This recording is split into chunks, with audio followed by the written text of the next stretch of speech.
Metropolitans, if you're the kind of person that says, I don't believe anything until the Jeff Passan bomb hits, well, this edition is for you. A massive report from ESPN.com outlines the free agent class, but more importantly, more information comes to light about where Juan Soto is going to go. It's the Juan Soto sweepstakes until he decides the team. We're going to break all that down and what it means for the New York Metropolitans. Hello, everyone. My name is Flobo Boyce. Thank you so much for rocking with me. This channel is growing, and we're growing with your help.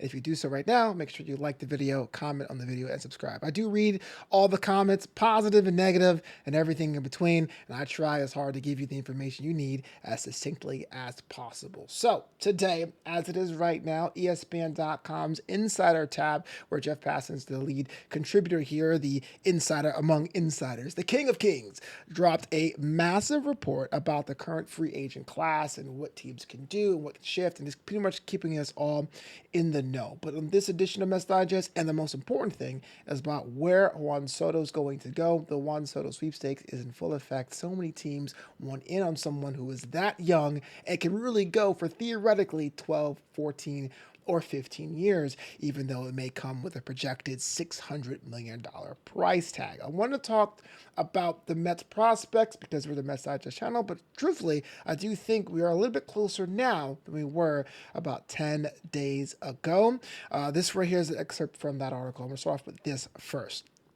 Passan writes, the two favorites in the Soto Derby, the New York Mets and New York Yankees, have also had meetings scheduled, according to sources. So we all know that the teams are going out there to meet with Juan Soto, but I'm going to hold that thought just quite a second. Yankee manager Aaron Boone did confirm that in a meeting this week. The Mets' pursuit has gotten a hand from shortstop Francisco Lindor, who would love another star in Queens and has been taking a role in recruiting Soto, while the Yankees can point to Soto's excellence in the Bronx this season as a precursor for more.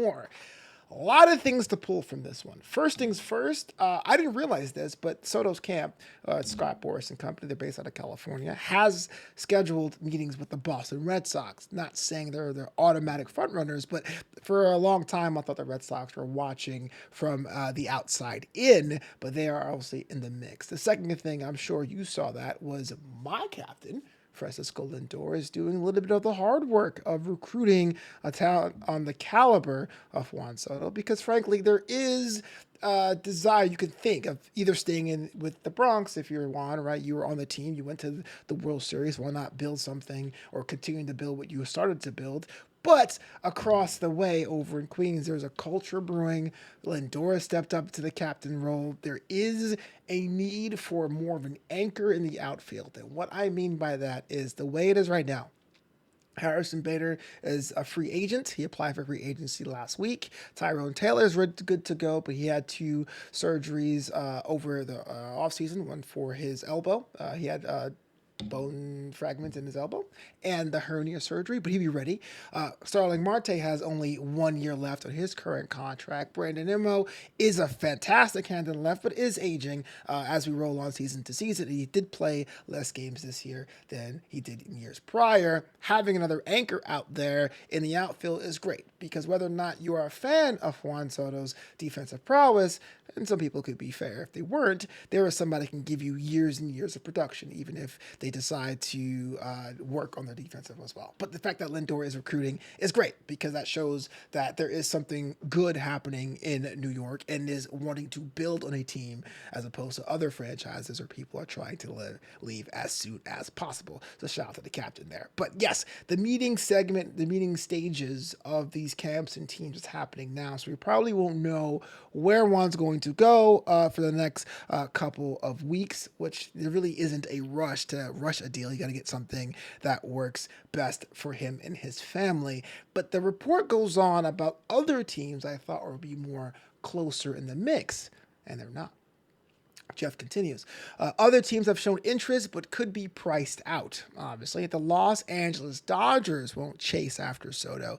Shohei Ohtani's presence at designated hitter would leave him with limited options should Soto's defensive range force a move, which is true. The Dodgers are one of the least patient teams when it comes to underperforming in a certain role before being shuffled, but would gladly consider him in the likely event his market softens. So the rich get richer, straight Thanos level for the Los Angeles Dodgers. Dodgers. You want to get somebody that has the hot hands. You're a fantastic team. You're the current world champions. Why not add? But there's going to be not a rush to get someone like Juan because they do have a stacked and talented roster. Mookie Betts was announced to go. He's going back into the outfield next season, and of course, Mookie isn't the permanent option because he can be moved all about the lineup and on the field. But if you have someone who is really above average, that Mookie is, the natural athlete that he is, despite his lack of speed, it's kind of weird.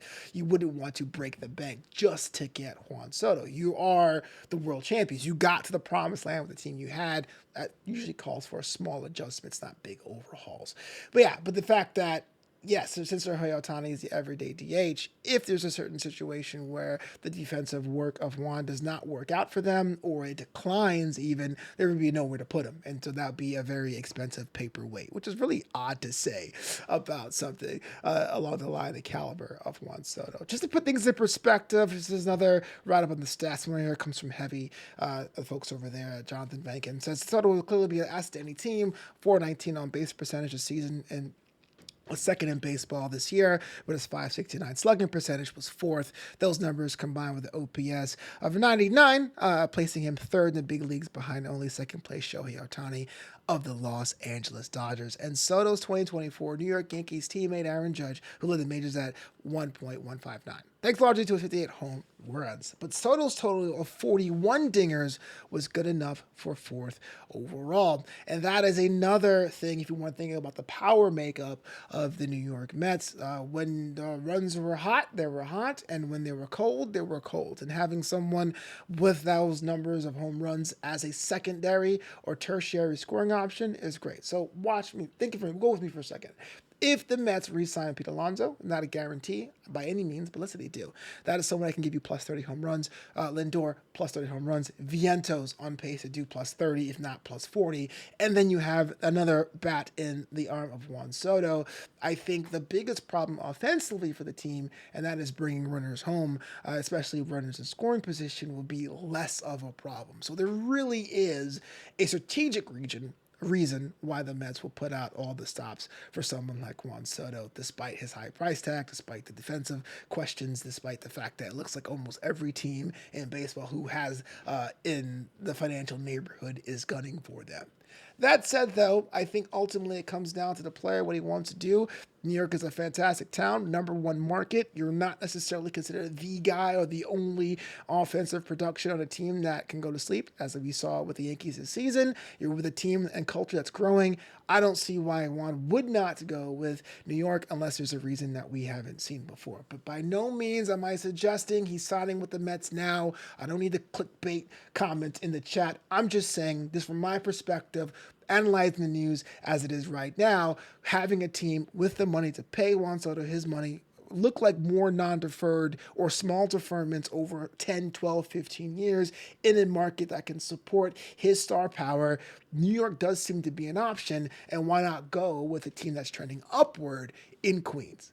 That's all I'm saying. Let me know what you think. Let me know what you think about the report. It is live now on ESPN.com if you want to read it in its entirety. But, of course, until next time, it's LGM to the bitter end.